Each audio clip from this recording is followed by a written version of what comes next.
Hi, this is Dr. Georgia. I hope you find today's message a blessing in your life.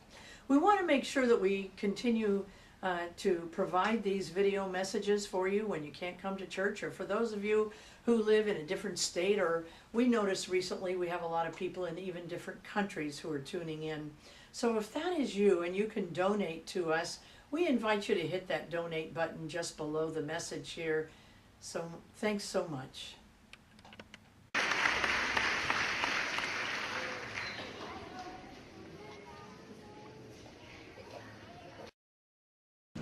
Well, let us prepare ourselves. If you put your hand over your eyes and just repeat after me.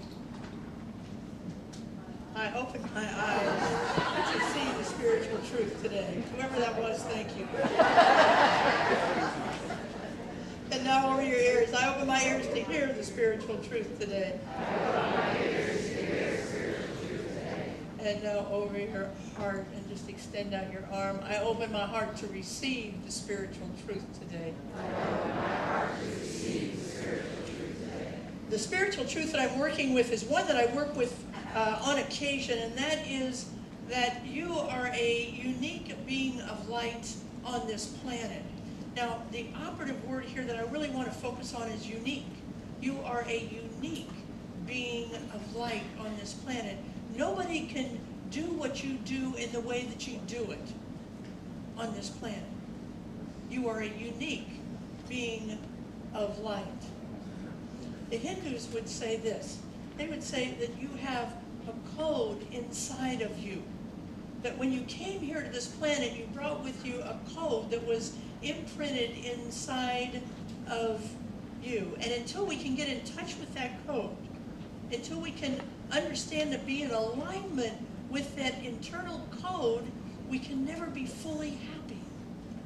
If I were looking at it from a Christian perspective, what I would say is from the Gospel of Thomas. If you bring forth that which is within you, it will serve you. If you do not bring forth that which is within you, it will destroy you. The Hindus would say Thomas was talking about the code that is inside each and every one of us. Well, I'm going to be spending this week and next week, and maybe one more, but maybe next week, on a little series on the Bhagavad Gita, which is a 700-verse poem written about 2,000, a little more than 2,000 years ago, and it is in the middle of one of two of the most sacred of Hindu scriptures, called the Mahabharata. The Bhagavad Gita, kind of oddly enough for us, is a conversation that takes place on a battlefield. Now we can say on the surface that looks a little odd, because a sacred scripture taking place in the middle of a war zone? Yes. And I think it's brilliant, because aren't so many of us having some sort of internal war going on a lot of our time? Even an internal war with ourselves, with our family, with our Facebook friends, with our government, with our values, those internal wars that are happening. So, the story opens, the first verse, the poem opens with the Prince Arjuna, who is the top gun of the military of that day, of that battlefield. He's the top gun. He's the highest ranking army guy. And he's paralyzed with doubt and confusion. And he asks his friend, who is a chariot driver, his chariot driver, named Krishna, who is also God. He asks Krishna, how can I possibly bring my men to battle without destroying my soul and the very soul of everybody on the planet? How, he asks, can I fulfill my Dharma? Now, for those of us in Western thought, Dharma is one of those powerful Sanskrit words that has a number of meanings, depending on region, depending on religion. Some of you have heard Dharma from the Buddhists often talk about a Dharma talk. It means teaching, a teaching talk. Sometimes Dharma means the path. Sometimes Dharma means law. In the next 2 weeks, we're going to go to the definition that Krishna uses in the Bhagavad Gita. And the definition of Dharma is your sacred duty, your code, what's imprinted inside of you. Krishna brings Arjuna out of his paralyzing funk, and I mean it was a paralyzing funk, when he began to help him understand what his Dharma was, what his code was, what his sacred duty was. You know, in some ways, the Bhagavad Gita is a brilliant teaching on doing. You know, we heard in church, as we should, about being spiritual beings and focusing more on our beingness than our doingness. And it's wise teaching. We do need to continue to focus on our spiritual beingness. But what a treat to find scripture that talks about our doingness. Because isn't it true, even those of us who are committed to meditation and contemplation every single day, the majority of our time is still spent in doing in our life. And so the Bhagavad Gita shows us how to take this action that we're always engaged in, the world action, our jobs, our families, our social justice work, whatever our work is. It talks about how we can use those actions to develop ourselves spiritually, to transform ourselves. Now, there is evidence that people are happiest and most fulfilled when they're meeting their Dharma, when they're living their true calling. And most of us have experienced that already. We have that extra feeling of joy when we're in our code, when we're in our Dharma, when we're in our sacred calling.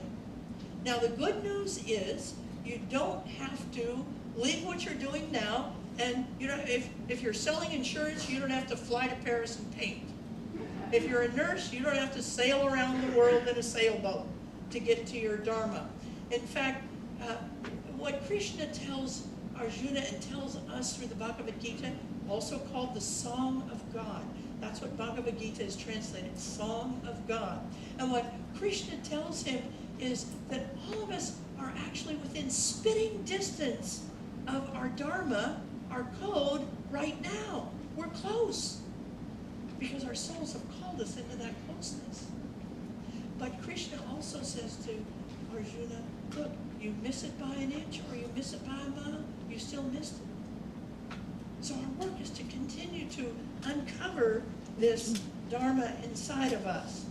And the Bhagavad Gita can help us do that, as it did for the warrior Arjuna, who was literally paralyzed, lying on the floor of his chariot. When he should have been out leading his men, getting his men going, he was paralyzed. He was stopped. He was in doubt. It's what the Bhagavad Gita calls it, doubt. But see, in our culture, we sometimes think of doubt as skepticism. But in Hindu culture, doubt means you're dead stop. You're not going anywhere. And I've experienced that in my life, and I bet some of you have too, where you're in confusion, you're in doubt, and you are stopped. There are opportunities out there for you, but because you're not sure, you're in doubt, you don't grab onto them. You let them just keep on going because you're in doubt. When we're in touch with our Dharma, when we're in touch with our code, that doubt begins to go away. Well, over on the 700 verse Bhagavad Gita, the Krishna lays out an exciting plan for Arjuna to touch into his code, into his Dharma. Not through renunciation, not through retreat, not even through theologics, but through action. But through action in our life, which should be very good news for those of us who are doers. That there is spiritual nourishment available to us through our very actual doing, through our actions in our life. Krishna spells out what he calls 4 pillars of action. We're going to go through those in the next couple of weeks. We're going to take one today. The first one is called, look for your Dharma all the time. Look at your idiosyncrasies. How are you a little bit odd? Where are your idiosyncrasies in your life? Because your Dharma lies in those areas in our life. See, most of us had a pretty good idea of our Dharma when we came to the planet, But then grown folks got a hold of us, didn't they? And they began to teach us how we might be better off if we were something other than that. Jane Goodall is a great example of this idea. When Jane Goodall was 4 years old, she lived just outside of London in on a farm.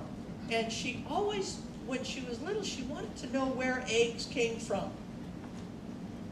And so she would follow chickens around to see where they would lay their eggs, because she couldn't figure out where they came out of the chicken.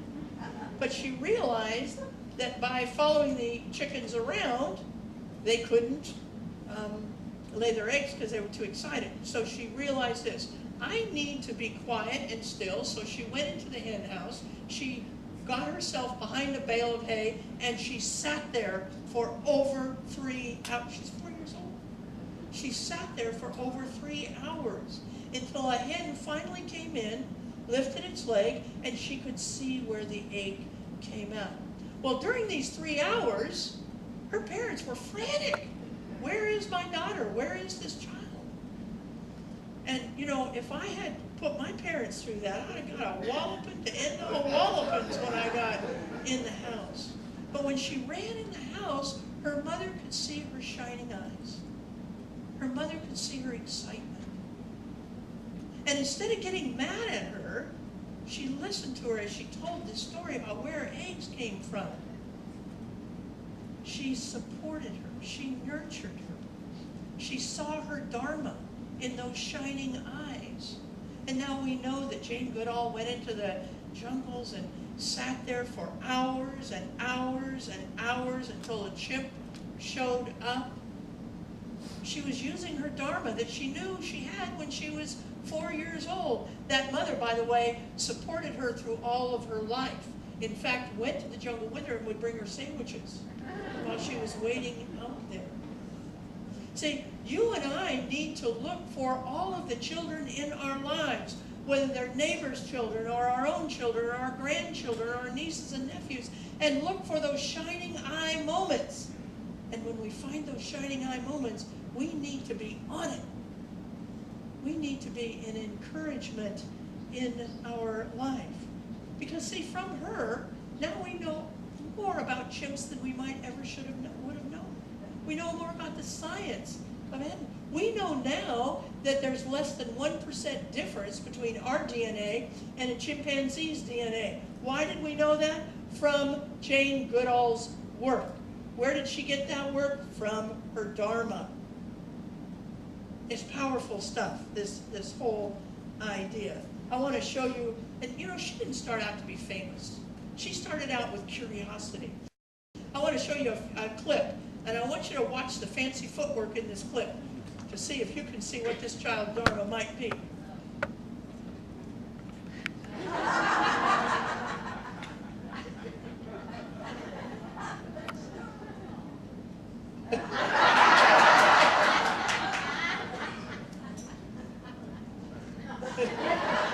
That's not right there.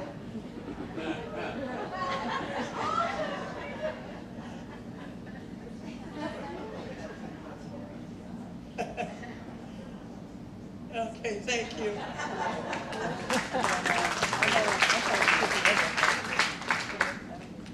I hope whatever she is, it's something that exciting for her. See, because here's the thing about kids. They actually don't know anything about Dharma. What happens with them is their little hearts leap with enthusiasm at some object that excites them. That's how we know. They don't know otherwise. They don't know anything more about it than that. We need to be looking for that. But unfortunately, because you know, that's enthusiasm. And you know, the root word of enthusiasm is ethos, which is God. That's the presence of God in those little feet that are going out. It's the presence of God in Jane Goodall as she hid silently behind the hen house. But it doesn't always work that way, because sometimes we adults, we get in our head what our kids should be, and we do it because we think we're going to make them more successful. There's a story about a priest named Joe. Father Joe, when he was 6 years old, his Uncle Kevin gave him one of those little pianos, you know, those little wooden pianos, a little wooden piano stool, and it was his favorite toy. He sat there and he played his little wooden piano for a long time. And because he was a church-going child, he saw how the choir director led at church. And it was at that moment he wanted to be a choir director. And so his parents had taken him to the family to a Chinese restaurant, and he got one of those wooden chopsticks, and that became his baton, or how he got his little stuffed animals all around in a circle, and he made a choir out of them, and he led them in his choir, and he got his sister to put a little robe together so he could have a choir director's robe. He was on it. He was in it. That was his Dharma. That was his shining eye moment. And his mother, God love her. She said, look, I know you think you want to be a choir director, but you're going to be a Catholic priest. Because there is a priest in every generation. Our family produces a priest. And unfortunately, in your generation, you're the only male, so you will be the priest. Because I'm not going to be the mother who didn't provide a priest in this generation. Now, he resisted, but she kept at it, and she kept at it, and she kept at it. And finally, he went to the nun and said, you know, my mother wants me to be a priest, but I want to be a choir director. And she said, well, you know, being an adult means sacrifices. And so being a priest is a much nobler thing than a choir director. Well, at 45 years old, he's a priest. Not a bad one, but not a good one. He's on antidepressants. Because he's not in his Dharma. What you bring forth will serve you, and what you do not bring forth will destroy you. Or not with a sleight of hand, but little by little by little. Until you're just walking around taking up space. You're not doing what you were sent here to do in your life.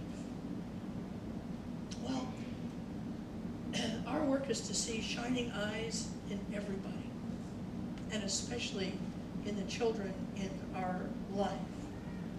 Some of us know this all too well. We try to be corporate people. I tried to be a corporate person. It wasn't in me. It wasn't my Dharma. It wasn't in my, not even close to being in my code. Some of us have tried to be straight. I tried that for about 15 minutes. It wasn't in my code.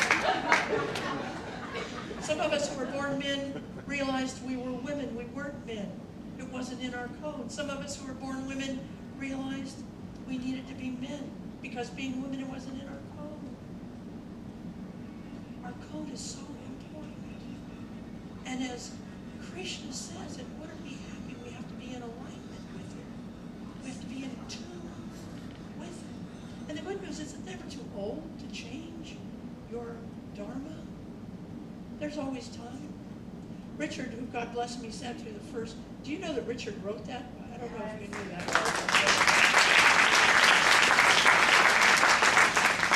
You can change your Dharma at any time. He said, I was an attorney, and I tell you, he won't tell you, but I'll tell you, he was a very influential and successful attorney for many, many years. He said, my job was to argue with people. But when he got in touch with his Dharma was to make people happy. He said, and now you can go into hospitals and see his artwork making sick people happier and people who are coming to visit sick people happier because he's in his Dharma. Not only is other people happy, and this is important, when we're in our Dharma, it's not just us that is being happy, but we're making other people happy. You know, the truth is, we have one of the best bands in the movement.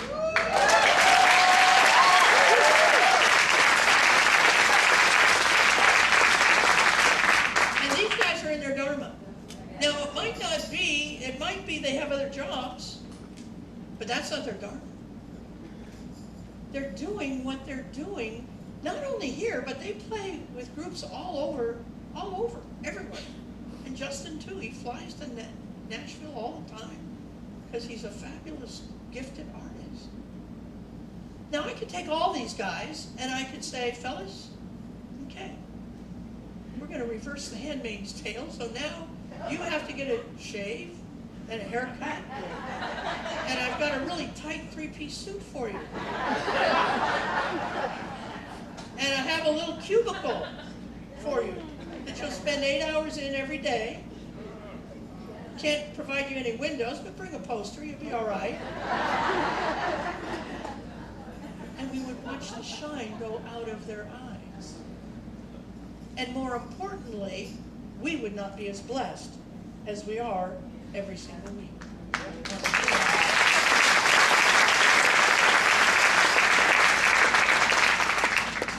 So next week we're going to take the 3 other pillars, or I don't know how many pillars we'll take, but we'll take some more pillars next week.